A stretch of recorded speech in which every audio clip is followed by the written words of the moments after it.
every respect too, but 7th grade me hadn't yet filled out in the chest region, and she still had braces. I look back on her and feel a mixture of sympathy and deepest mortification.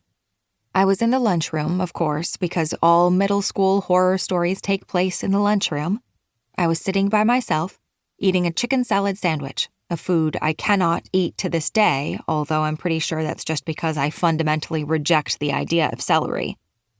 One minute I was taking a bite of sandwich.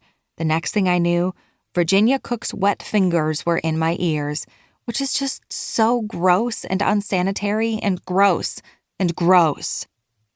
Virginia shouted, "Wet Willie! Wet Willie!"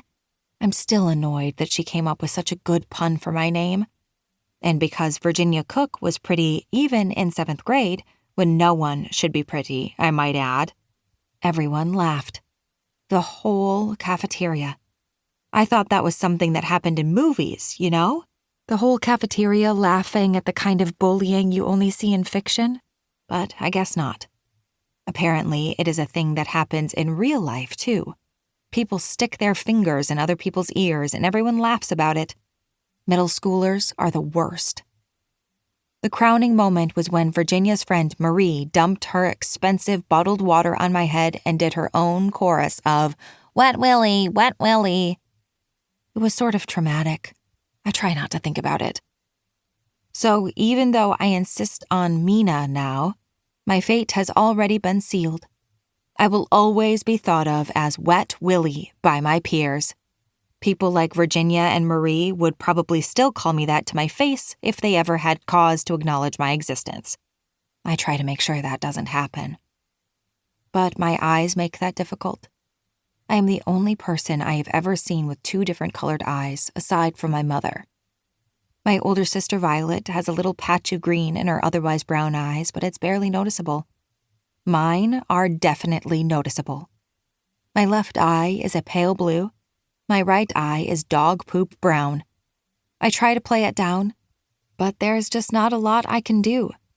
I tried colored contacts for a very brief time before realizing my eyes are passionately opposed to contact lenses.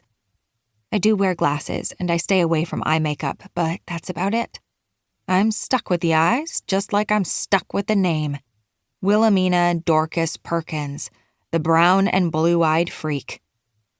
In my wildest daydreams, and I do mean wildest, I would have the nerve to hope that Jack Freeman doesn't mind girls with weird eyes and weird names. I've had a crush on him for years, which I can't really be blamed for. He's tall, dark, and handsome, a cliche he brings to life beautifully.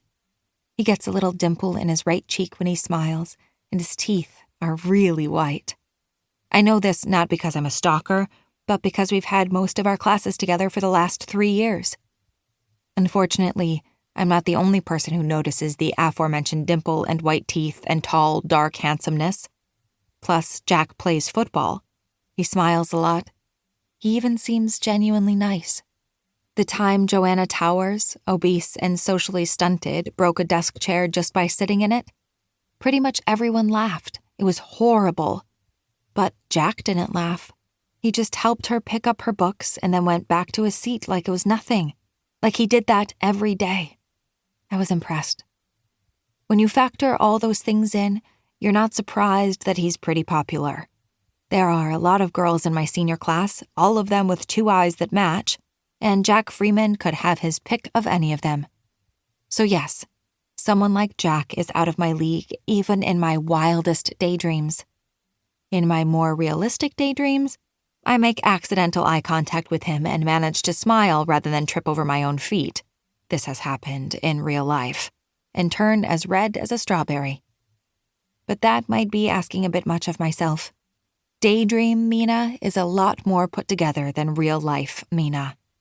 In fact, real-life Mina should be paying attention to the road rather than reliving embarrassing middle school experiences.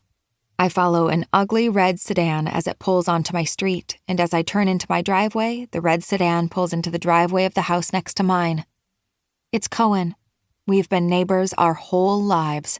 We're not particularly close, but I like him and his sister Lydia well enough. We're the same age, and Cohen started driving his beat-up old car the same